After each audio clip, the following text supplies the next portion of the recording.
Pernah nggak sih kamu bertanya, Indonesia ini beneran negara demokrasi nggak sih? Kita sering dengar kata demokrasi di berita, di kampus, bahkan di media sosial.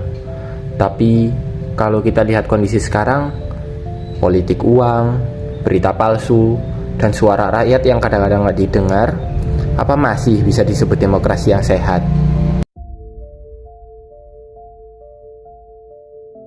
Secara teori, Indonesia adalah negara demokrasi.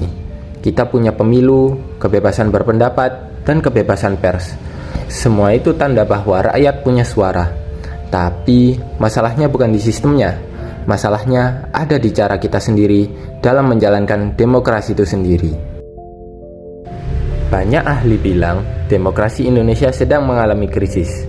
Kita seolah hidup dalam demokrasi kulit luar, tampak bebas, tapi rapuh di dalam. Contohnya, politik uang masih marak, dan banyak orang memilih bukan karena kualitas calon, tapi karena siapa yang paling terkenal atau siapa yang paling banyak mengasih amplop. Media sosial pun kadang bukan jadi tempat untuk diskusi sehat, melainkan arena saling hujat dan provokasi. Disinilah nilai demokrasi mulai hilang. Karena demokrasi sejati itu bukan sekedar bebas bicara, tapi juga harus bertanggung jawab atas kata-kata dan tindakan kita. Lalu muncul pertanyaan menarik. Kalau demokrasi itu bagus, kenapa negara seperti Cina yang sistemnya bukan demokrasi bisa lebih maju? Jawabannya bukan sesederhana itu. Cina bisa lebih maju karena disiplin, efisiensi, dan stabilitas kebijakan. Sementara di Indonesia, setiap ganti pemimpin, ganti juga arah kebijakan. Artinya, bukan demokrasinya yang salah, tapi cara kita mengelolanya yang masih belum matang. Negara demokrasi bisa lebih maju asal dijalankan dengan kejujuran dan kesadaran rakyatnya. Contohnya, Jepang dan Korea Selatan.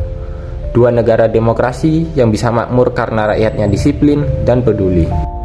Jadi, bagaimana cara agar demokrasi Indonesia tetap sehat? Pertama, lewat pendidikan politik. Kita harus tahu hak dan kewajiban sebagai warga negara.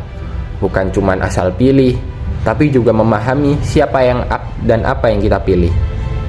Kedua, berani menolak politik uang. Karena setiap rupiah yang kita terima untuk memilih seseorang adalah harga yang kita pasang untuk masa depan bangsa. Dan terakhir, jadi warga yang kritis dan peduli. Jangan cuma pasif atau ikut-ikutan arus. Demokrasi akan tumbuh kalau rakyatnya berani bersuara dengan bijak. Demokrasi itu ibarat tanaman. Kalau dirawat dengan kesadaran dan kejujuran, ia akan tumbuh subur dan memberi manfaat untuk semua. Tapi kalau dibiarkan tanpa tanggung jawab, ia akan layu perlahan sampai akhirnya mati. Masa depan demokrasi Indonesia ada di tangan kita. Rakyat muda yang peduli, kritis, dan mau berubah. Karena demokrasi tanpa rakyat yang sadar hanya akan jadi slogan kosong di atas tangan kertas.